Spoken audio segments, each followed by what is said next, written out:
हरे कृष्णा राधे राधे। देखिए, कार्तिक मास बस आने ही वाला है। सब मासों में सबसे प्रिय मास कार्तिक मास है। भगवान विष्णु का सबसे प्रिय मास कार्तिक मास, और मैं अपनी कहूँ तो मुझे भी सबसे अधिक प्रिय कार्तिक मास ही लगता है, क्योंकि इसमें सारे बड़े बड़े त्यौहार आते हैं, जैसे होली, अष्टमी, दिवाली, करवा चौथ, क्या कहते हैं उसे, देवउठनी, एकादशी, तुलसी विवाह, ये सब सारे त्यौहार हमारे कार्तिक के महीने में ही आते हैं। छठ पूजा, भैया दूज, इसलिए मेरा फेवरेट कार्तिक का महीना ही है। और सबसे फेवरेट है मेरे त्योहारों में सबसे फेवरेट दिवाली। आई होप आपकी भी सबसे फेवरेट फेस्टिवल दिवाली ही होगा। मुझे कमेंट में ज़रूर बताना कि आपका फेवरेट फेस्टिवल कौन सा है। शायद ही कोई ऐसा हो जिसका फेवरेट ना हो दिवाली। और कार्तिक मास भगवान विष्णु का प्रिय तो है ही। तिथियों में भगवान विष्णु को एकादशी तिथि, फलों में आंवला, और क्या कहते हैं वृक्षों में तुलसी वृक्ष भगवान विष्णु को अति प्रिय है। तो हम कार्तिक मास में नियम के बारे में बात करेंगे। कार्तिक मास में कौन कौन से नियम होते हैं, कौन कौन से नियम हमें करने चाहिए, हमें स्नान कब करना चाहिए, किस तरह सोना चाहिए, किस वक्त पूजा करनी चाहिए और क्या क्या करना चाहिए, इसी विषय पर आज हम बात करेंगे। तो चलिए वीडियो को शुरू करते हैं। देखिए, वैसे तो कार्तिक मास में कई तरह के नियम होते हैं, जैसे दीपदान का नियम, तुलसी पूजा का नियम, सुबह ब्रह्म मुहूर्त में उठकर स्नान का नियम, और क्या कहते हैं दान का नियम। दान का भी बहुत ही बड़ा महत्व है। और ज़मीन पर सोने का नियम, रात को पूरा कार्तिक आप ज़मीन पर सोएं, वो नियम ले सकते हैं। दीपदान का नियम ले सकते हैं आप। दीपदान कई जगह पर किया जाता है, जिसके बारे में हम आगे वीडियो में बात करेंगे। और है कि ब्रह्मचर्य का पालन करें, उसका नियम लें। और क्या कहते हैं, 2 तरह के दलहन दालों का, जो 2 भागों में दालें बटी हुई होती है, वो भी नहीं खाने चाहिए, वो ना खाने का नियम।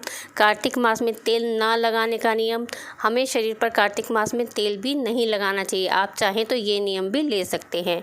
इस तरह के बहुत सारे नियम होते हैं। भगवत की कथा पढ़ने का नियम, या फिर आप भजन कीर्तन करने का नियम, या फिर रोज़ कथा कहानी सुनने का नियम। कोई भी नियम आप ले सकते हैं, लेकिन कोई ना कोई नियम आप ज़रूर लें, जिसे आप पूरा कार्तिक महीने में पूरा कर सकें, वो नियम आप लें। देखिए, अब यहाँ पर हम बात करते हैं कि मैं कोई भी नियम लेने पर ज़ोर क्यों दे रही हूँ। क्योंकि कार्तिक मास जो है बहुत बहुत बहुत कहीं गुना फल देने वाला महीना है ये कार्तिक मास। अगर इसमें आप एक नियम भी लेते हैं तो उसका कहीं गुना बढ़कर हमें फल उसका मिलता है। और साथ ही हमारे धन, वैभव, लक्ष्मी की सुख शांति की प्राप्ति होती है। हमारे घर में अटूट भंडार भरते हैं। और सबसे बड़ी बात, हमें वैकुंठ धाम की प्राप्ति होती है। हमारे सारे पापों का प्रायश्चित करने का ये सिर्फ एक यही महीना है, जिसे हम साल भर पूरा इंतज़ार करते हैं। पूरा साल कार्तिक महीने का मैं तो हर साल पूरे कार्तिक आने का इंतज़ार बहुत बेसब्री से करती हूँ। और कार्तिक के महीने में मन भी हमारा खुश रहता है पूजा पाठ से, और मन में एक अलग तरह की ऊर्जा हमें की फीलिंग आती है। हमारा मन खुश होता है तो हमें अलग ही खुशी मिलती है। तो चलिए अब बात करते हैं नियम के बारे में। सुबह देखिए, आप सुबह स्नान करें ब्रह्म मुहूर्त में उठकर, जिसे तारों की छाँव में स्नान करना कहते हैं। आप वैसे तो कार्तिक मास का स्नान जो है नदी या किसी तालाब या पवित्र नदी में किया जाता है। अगर आपके संभव ना हो कहीं नदी पे जाने का या गंगा जी पे जाने का, स्नान करने का, तो आप घर के पानी में ही गंगा जल मिलाकर उससे स्नान कर सकते हैं। आप ये भी नियम ले सकते हैं। तुलसी पूजा का नियम, आप देखिए रोज़ सुबह शाम तुलसी पर दीपक जलाएं, उसे दीपदान भी कहा जाता है। आप जलाएं, तुलसी माता की आरती करें, तुलसी माता की कहानियाँ जो होती हैं उन्हें सुने। कार्तिक मास आने से पहले ही आप तुलसी माता लगा लें, मतलब तुलसी का पौधा लगा लीजिए। कार्तिक मास में तुलसी जी नहीं तोड़ी जाती, तो आप कोशिश करें कार्तिक मास शुरू होने से पहले ही आप तुलसी का पौधा लगा लें। उसी कार्तिक महीने में उसके साथ ही पीपल, पथवारी की पूजा की जाती है। आंवले के वृक्ष की भी पूजा की जाती है। आप आंवले की भी पूजा करें साथ में, और पथवारी की भी पूजा करें। तुलसी के पौधे के पास ही आप पथवारी बना लीजिए। मैं आपको बताऊंगी आगे कि पथवारी भी किस तरह से बनाती हैं। उसकी वीडियो भी हमारे चैनल पर जल्दी ही आ जाएगी। अब करते हैं दीपदान की बात। हमें कब किस तरह से कहाँ पर दीपदान करना चाहिए। देखिए, आप रोज़ तुलसी पर तो दिया जलाते ही हैं, वो तो हमारा एक अलग हो गया। उसके अलावा एक तुलसी पर एक और दीपदान कर सकते हैं आप। पूरे कार्तिक के महीने एक दीपक जो आप डेली हर साल जलाते ही हैं, साल पूरा साल मतलब, तो उससे अलग एक दीपक जला सकते हैं तुलसी पर, वो एक दीपदान हो गया।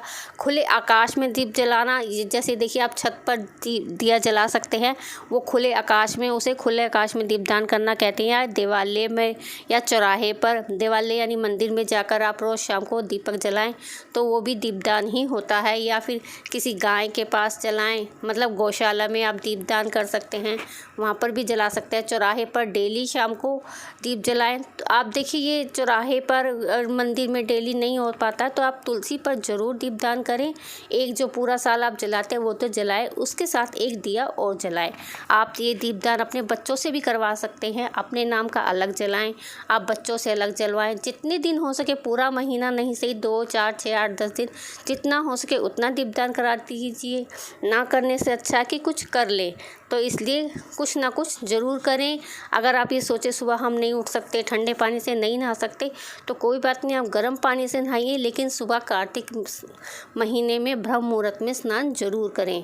पर इसे ऐसे ही मत जाने दीजिएगा।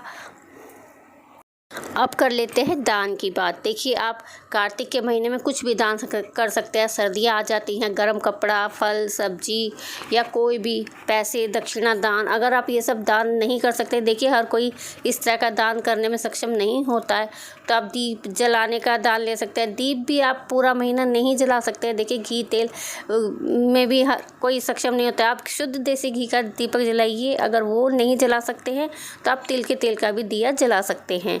तो पूरे महीना भी दिया जलाना थोड़ा मुश्किल हो जाता है। सुबह शाम जोत तो जलानी है ही, उसके साथ साथ दीपक जलाए तो वो भी थोड़ा कई बार मुश्किल हो जाता है, तो वो नहीं कर सकते आप। तो आप कथा कहानी सुनने का नियम भी ले सकते हैं। आप डेली महात्मा सुनिए, कहानियाँ सुनिए, भगवत कथा सुनिए।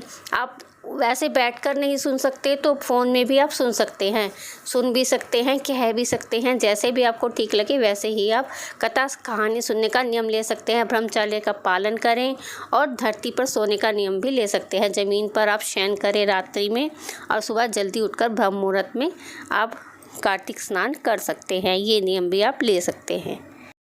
इस साल 2022 में कार्तिक मास 10 अक्टूबर से शुरू हो रहा है और 8 नवंबर पर कार्तिक मास समाप्त हो जाएगा। कार्तिक मास में दामोदर भगवान की भी पूजा की जाती है, तो इसमें दामोदर भगवान की पूजा करने का भी नियम आप ले सकते हैं। कार्तिक मास शरद पूर्णिमा से शुरू होकर कार्तिक पूर्णिमा तक चलता है। अब कर लेते हैं ब्रह्मचर्य का नियम। ब्रह्मचर्य, देखिए बहुत से घरों में गृहस्थ जीवन के साथ रहना और पूजा पाठ करना ये थोड़ा मुश्किल हो जाता है।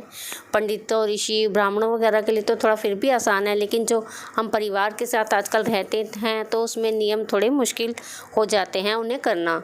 तो आप अगर ब्रह्मचर्य का पालन नहीं कर सकते, हस्बैंड साथ नहीं देते आपका, तो कोई बात नहीं, आप ब्रह्मचर्य का पालन ना करें, उनका भी मन रखें, मतलब वो भी घर में झगड़ा ना हो, कलेश ना हो, तो वो कर लीजिए। लेकिन उसके बाद फिर आप सोचेंगे कि अब मैं स्नान कैसे करूं, तो आपको सुबह सिर से स्नान करना है।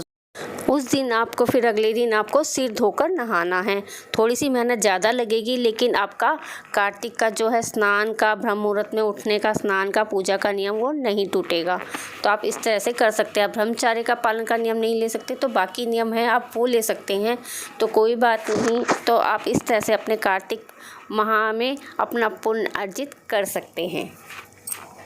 अब करते हैं कार्तिक महीने में व्रत की बात। वैसे तो पूरा कार्तिक हमें व्रत रखना चाहिए, एक टाइम ही खाना खाना चाहिए, लेकिन ये सब पॉसिबल नहीं हो जाता। बहुत सी लोग स्त्रियां सारा दिन घर में, देखिए जो हाउसवाइफ होती हैं उन्हें भी सारा दिन घर में बहुत सारे काम होते हैं, और जो जॉब करते हैं तो उन्हें भी घर का भी और जॉब का भी और फिर पूजा पाठ का भी काम, तो वो सब पॉसिबल नहीं हो पाता है।